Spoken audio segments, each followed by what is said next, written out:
murid Kristus, sebelum kita merenungkan 12 Names of Jesus, mari bersama-sama kita berdoa.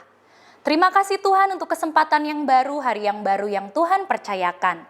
Sebentar kami mau merenungkan firman-Mu, Tuhan yang kiranya menolong kami untuk bisa mengerti dan melakukannya di dalam hidup kami.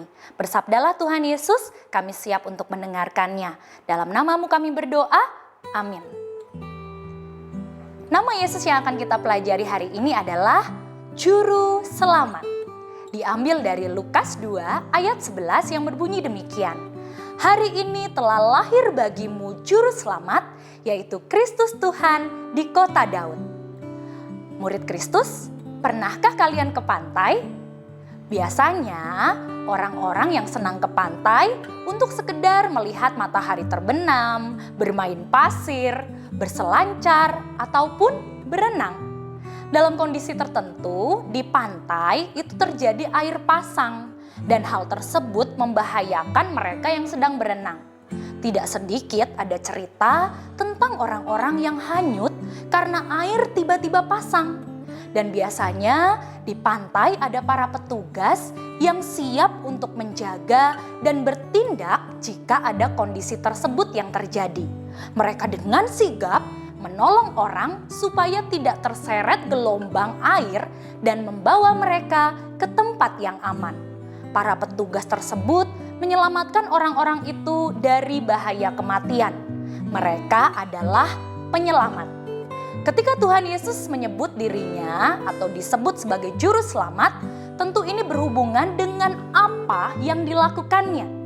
Ia adalah penyelamat manusia berdosa.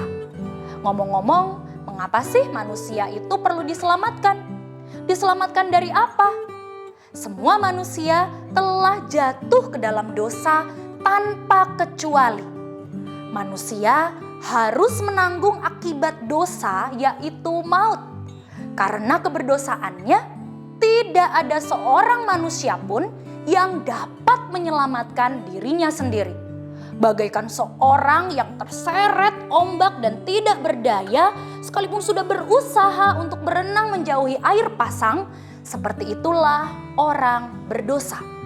Perlahan namun pasti hidupnya menuju kebinasaan.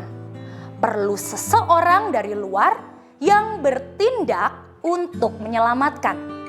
Tentu seseorang ini haruslah orang yang punya kemampuan untuk menyelamatkan.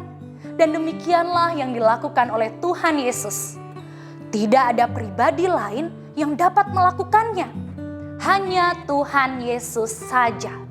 Seperti yang tercatat dalam Kisah Para Rasul 4 ayat 12. Dan keselamatan tidak ada di dalam siapapun juga selain di dalam Dia.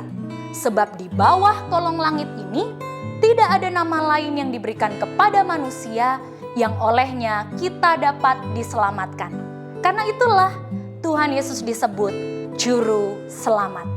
Sebagai Juru Selamat, Tuhan Yesus melakukan tindakan penyelamatan. Ia harus menderita, ia mati di atas kayu salib demi menyelamatkan manusia berdosa. Seharusnya manusia berdosalah yang menanggung hukuman, tetapi Yesus Sang Juru Selamat yang menanggungnya ganti kita. Di saat Natal, kita merayakan dengan penuh sukacita lahirnya Sang Juru Selamat ribuan tahun yang lalu di kota Bethlehem. Dan saat kita percaya kepadanya, kita diselamatkan. Anak-anak, mari kita bersama-sama merenungkan dua hal ini. Yang pertama, dapatkah kamu menyelamatkan dirimu sendiri dari hukuman dosa? Mengapa? Yang kedua, tindakan apa yang Tuhan Yesus lakukan sebagai Juru Selamat? Mari bersama kita berdoa. Tuhan Yesus yang baik, kami bersyukur Engkau menjadi Juru Selamat kami. Tidak ada seorang pun yang dapat menyelamatkan kami dari dosa-dosa, tetapi Tuhan Yesus mengasihi kami dan mau menjadi Juru Selamat kami.